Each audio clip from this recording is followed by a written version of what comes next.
Win McNamee. Getty Images. President Donald Trump's stunner of a deal with Democratic leaders could have ramifications for the GOP agenda. The deal threatens more divide in the Republican Party while strengthening Democrats' hand. The White House argued it would clear the deck for tax reform, but analysts say the deal could complicate that push, as well. President Donald Trump signed into law a package that provides billions in relief for victims of Hurricane Harvey, suspend the debt ceiling, and fund the government for 3 months. The deal, struck with Democratic leaders Nancy Pelosi and Chuck Schumer, stunned the leaders of Trump's own party and his Treasury Secretary, Steven Mnuchin, who were in the room.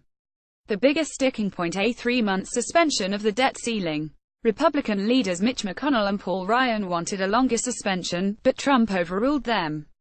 The deal avoided potential short-term disasters, but it could lead to bigger long-term problems, analysts said. This deal is a near-term positive for the market as key fiscal deadlines could shift, but the debt ceiling punt was more of a shank, and our sense is that it may materially complicate the GOP's legislative agenda. Isaac Boltanski and Lucas Davaz, political analysts at the firm Compass Point, said Thursday. A fractured party. Trump's move to side with Democrats blindsided Republicans. Even McConnell and Ryan were stunned when the president opted against backing up their requests for 18-month, 12-month, and 6-month extensions of the debt ceiling. He ultimately sided with Pelosi and Schumer's request for a 3-month extension. While McConnell and Ryan attempted to sell their members on the deal, a sizable minority of Republican lawmakers in both the House and Senate ended up voting against the package. Some of them vented their frustrations in the open. A 3-month debt ceiling? Why not do a daily debt ceiling? GOP Rep. Mike Simpson said Thursday. He's the best deal maker ever. Don't you know I mean? He's got a book out. The deal also created another wedge between Trump and the leaders of his own party, with whom he has feuded consistently over the first 7+ months of his presidency. It doesn't help our leadership to try to hold us Republicans together on anything when they know the president will chop them off at the knees, a House GOP member close to Ryan told Politico. Trump has got to start caring more about his colleagues over here. Some members in the House are questioning whether Ryan should continue as House Speaker.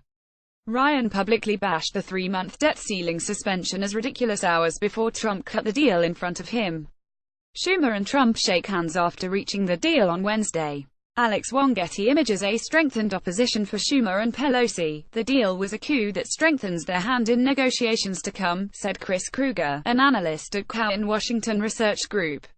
Keep telling yourself that Congress can walk and chew gum at the same time if you want, but the reality is that from now until December the 15th the newly created fiscal cliff is going to take the oxygen out of everything, most specifically tax reform, Krueger wrote on Thursday in a note to clients. And Democrats will have even more leverage after Trump managed to agree to a policy punt minutes after his House quarterback labeled it a terrible play. The positive reaction to the deal pleased Trump, who bragged to Schumer about the positive press coverage in a phone call.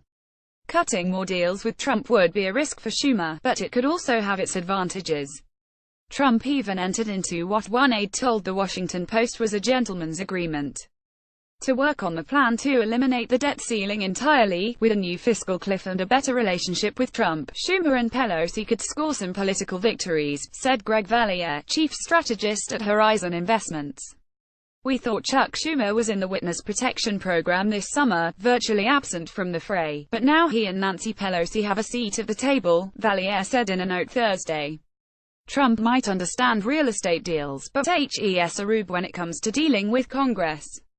The Democrats want more spending, no tax cuts for the rich, and protection for the dreamers, and those goals now look attainable in a megadeal this winter. Some Republicans admitted that Schumer and Pelosi were able to come out on top and place themselves in a strong negotiating position. I think that they would be accurate in suggesting that Democrats had a win on this because there are no structural reforms to debt ceiling that was included with the debt ceiling vote. Rep.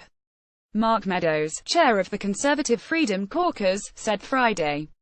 A tougher tax road. The deal could also bring negative setbacks for the GOP's push to reform the nation's tax code. The White House argued the deal would clear the deck for tax reform, but it likely makes the pile of issues in December an even bigger impediment to passing a major piece of legislation. By delaying huge budget issues until a new December 8 deadline, proponents of a tax bill will get a little time this fall to at least come up with a legislative text, Valliere wrote in a note to clients Thursday. But the idea of enacting a tax cut by year-end, always far-fetched, is dead. Mick Mulvaney, Donald Trump, and Stephen Mnuchin pull Getty Images. Trump's most important negotiators on the tax reform effort now find themselves in poor position. Trump's other guru on the tax push, Gary Cohn, is on Trump's bad side, and his influence in the process is in question. Meanwhile, House GOP members booed in his State Office of Management and Budget Director Mick Mulvaney and Treasury Secretary Stephen Mnuchin during a meeting before a vote on the package Friday. Trump's deal also visibly destabilizes Mnuchin's influence, Valliere said. The president's point man, Steve Mnuchin, was humiliated yesterday, cut off by Trump virtually in mid-sentence. How can Mnuchin credibly deal with Republicans on a complex tax bill when they know he might get undercut at any moment, Valliere wrote. See also, there was one piece of good news for Republicans in Trump's deal with Democrats.